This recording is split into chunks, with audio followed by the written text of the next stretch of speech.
Can ethnic minorities trust the British press? Probably not, fam. They're probably really fucking white. And if they're really white, those milk drinking motherfuckers are probably really fucking racist.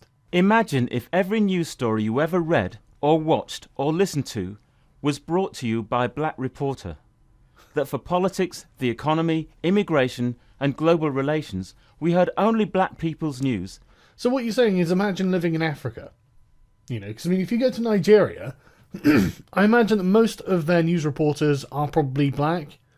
And what? And what of it? What does that mean? And black people's views. That the voices telling you what books to read, what music to listen to, and what films are worth queuing for were all black. And that I don't think they'd be as racist as you think white people are, to be honest. white people would only be called on to talk about white issues. I hate this so much. There is no such thing as a white issue. There just isn't. There are issues that may affect white people, but these are not exclusive to white people. No, nothing. Nothing is exclusive to one fucking race. At all. So why do you even characterise them like that? The problems with whites and the problems of being white. That's pretty much how it feels for Britain's ethnic minorities today. As intolerance grows and racist rhetoric seeps back into our national conversation, we are more in need than ever. How the fuck is this racist? Of a There are no non. What is that? A non-white person? I can't tell. She looks pretty fucking white. press that serves us and represents us fairly. But of course, the British media isn't 100% white. Are you saying we live in a pluralistic society in which anyone can become a part of the press and the media? I mean, it's not like the BBC has non-white only hiring policies or anything. Oh wait, no, it is true. It is that they do have that. So what are you complaining about? Just the numbers? Britain is 87% white. What do you expect? Far from it.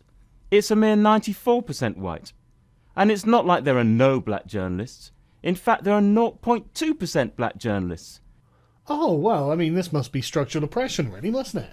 I mean, you're absolutely right. Okay, so basically what we need to do is press gang black people into doing things they don't want to do, which presumably is becoming journalists. I mean, don't get me wrong, there might be a bunch of guys in white hoods standing at the gates of Oxford University saying, well, I mean, you can come in if you're white enough, and you can do a journalism degree if you're white enough, but if you're too dark... And a whopping 0.4% of British journalists are Muslim. It's not surprising that coverage of us is skewed and often negative. Really? Because I see a lot of awfully positive coverage coming from the left-wing press. I mean, you seem to be conflating what the Daily Mail and the Daily Express write with journalism. Stories about us tend to focus on crime. Yeah, okay, hang on. I'm just going to... tend to focus on crime, do they? You don't think that that's maybe newsworthy? I mean, why do you think that was the front page? Do you think we get a lot of beheadings in Britain? Do you? I mean, this isn't actually anywhere in Arabia, still, believe it or not. And we don't normally get very many beheadings. But when someone converts to Islam and then starts beheading people, as in aping the behaviour of Muslims all across the Middle East, Muslim governments all across the Middle East, and I mean, obviously you get like honour killings and stuff like that in which this all happens. But like, these are official state policies to behead people with swords, and then suddenly someone converts to Islam and beheads someone. I think it's a bit irresponsible to say there's no connection at all there, don't you? I mean, it seems to be being willfully ignorant to say that this has got nothing to do with the fact that they converted to Islam, even if it's just a cultural thing. It doesn't have to be mandated in the Quran for it to be Islamic. I mean, like, the hijab and the burqa and whatnot, they're actually not mandated in the canonical text of Islam, but culturally they come with it, and people want to signify their affiliation using cultural signals. So, I mean, this might be something like that. I mean, I don't know, and I can't even read the article because it's just the front page. So, I don't know. It might be nothing to do with that. But the point is we have to be sceptical, which means considering all of the possible angles and then narrowing it down to the most likely to eventually hopefully find the truth. Crime, terror. 1 in 5 British Muslims sympathy for jihadis. Bit worrying, isn't it? Because, I mean, that makes about, 750,000 jihadi sympathisers in Britain. That's probably more than there are communist sympathisers in Britain. And they're worrying enough. So yeah, I mean, don't you find that disturbing? That, like, literally, I think it was about 25%, 20% who wouldn't report someone if they had known links to jihadi groups. I mean, that's mind-boggling.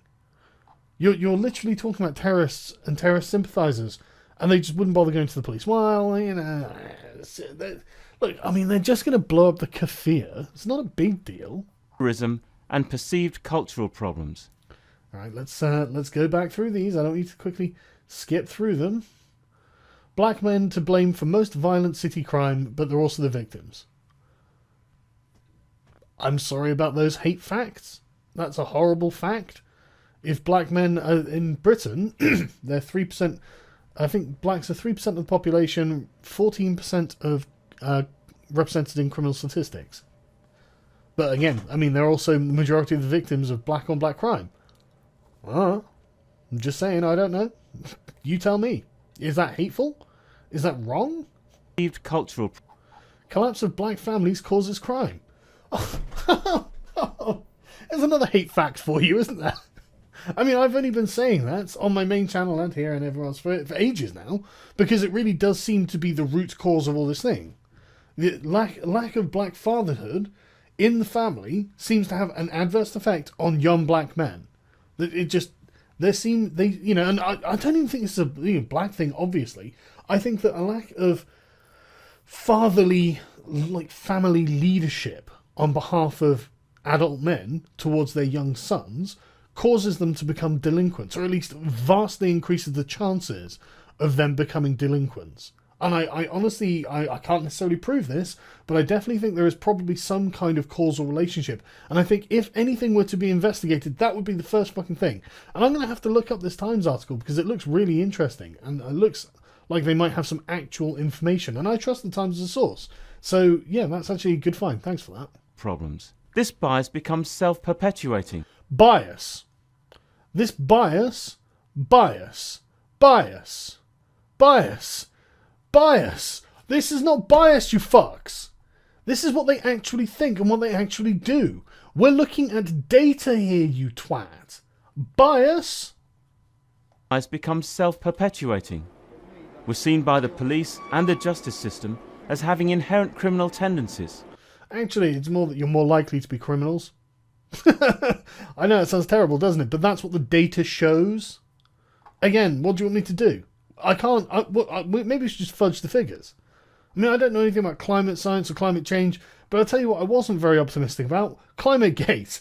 When it turns out they'd be fudging the numbers to fit a narrative. That does not fill me with confidence. So, I mean, you know, I'm just saying. Were considered a problem in schools and are more likely to be excluded. Go on. Where's your source? Where's your data? What are you saying? We're more likely to be excluded. What's the chance? What percentage? What are the odds of you being more likely excluded? What are you talking about? You're just saying it. You're just saying things. Were seen as too great a risk by employers. Are you? Are you? I mean, like, hang on. Just based on what? Based on what? You're just saying this. And then you'll provide some sort of data that makes you look like high risk. And on immigration. Look, Britain's 40% surge in ethnic numbers. 9 million living here are non-white, says government report. Okay. Were seen as a threat to the Yes. nation itself. Look, I'm really, really fucking sorry to say this. But yes, immigration does create extra unnecessary competition for the working class. It is a problem. And believe me, the main readers of the Daily Express and the Daily Mail are fucking working class. And the reason, and what I love about this as well, there's this regressive opinion that the news makes people hate minorities and immigrants. And it's like, no, you've got this back to front. The hatred comes from the direct experience of the people in these communities with these immigrants. Not just the hatred, but the animosity, the difficulties that these people present. They've come in overwhelming numbers, which often completely supplants people in their own communities, or at least makes them feel completely removed and disconnected. by speaking, various different languages, not having similar cultural traditions, not integrating in any way, shape or form. And then you have the Bank of England report that shows they are depressing wages, obviously, for fuck's sake, supply and demand. And the extra strain they put on health services, infrastructure. Try using a train in Britain. They are fucking packed because the railway service was made in the 70s when the population was 10 million lower. Honestly, the country's fucking infrastructure is massively overburdened. The NHS is stretched to breaking point, and everyone's like, well, it's not the immigrants' fault. Actually, I hate to say this, but it is. Not because they're non-white, just because of the numbers. The 9 million that are here are 9 million extra people that are causing 9 million extra problems. On top of the 60-odd million problems we had already. So, yeah, it's just numbers. It's just the fucking numbers that are the problem. And I'm sorry. I'm sorry that reality's like, well, this is all going to cost you a lot of money. These people don't... large numbers of these communities don't get jobs. They don't pay taxes. And what do you want me to do? What am I supposed to do with this information? Pretend it's not existent. Pretend there's no problem. Pretend that immigration is just not an issue. Well, this is how you got Brexit. But if you're unhappy about the coverage, there's always someone you can turn to, Ipso. The same Ipso that saw no problem when Sun columnist Kelvin Mackenzie complained that the Channel 4 presenter reporting on the Nice terror attacks was wearing a hijab. If his words weren't discriminatory, then what is? Were they prejudicial? That's what I'm concerned about. I don't care about whether someone's discriminating. Discriminating is a healthy thing to do. If you cannot discriminate between two things, you're a fucking moron. And you'll probably end up being a racist. Was he being prejudicial, though? Now, don't get me wrong, I can see the argument for the bad optics of having someone in a hijab report on a terrorist attack, a Muslim terrorist attack, but I personally don't think that's a complaint that should be upheld. No. Not all Muslims are the same. We should discriminate between certain kinds of Muslims. I get the feeling that a Muslim woman who's working for Channel 4 is probably not some sort of Salafist nightmare who believes that the West is Satan and everyone needs to be blown up in the name of Allah. So it's not a problem. They're not the same. That's it. That's the end of the argument as far as I'm concerned. The body that made this judgment was all white. Oh, wow, there we go. Probably milk drinkers as well. 12 of its members. Racism! They have, in effect, sent a message to Britain's minorities that the press has no interest in being fair in its coverage of us. Oh, my fucking Lord. Can you even imagine? The press, this is on The Guardian. You are the press. You are the most left-leaning outlet in Britain. I honestly can't think of a more lefty paper than... I would have to go and buy another copy of Socialist Worker to find a paper as lefty as The Guardian. Or at least, leftier than The Guardian. And The Independent, and there are loads of them. Loads and loads and loads of these. Just like The Tab and all of these other sort of more minor ones. As if Britain's press is remarkably ideologically diverse. Really is. And it's actually a testament to what a free press should look like. And honestly, a lot of it's just generally shit. But okay, let's carry on.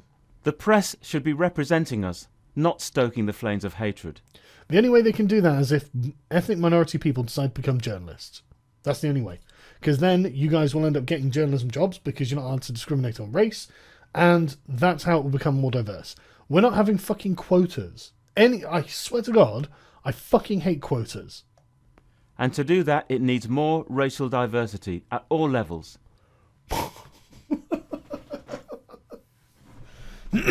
So, this does boil down to press is too white. I think differently to white people. Therefore, we need non-white people to think like me. That sounds really racist.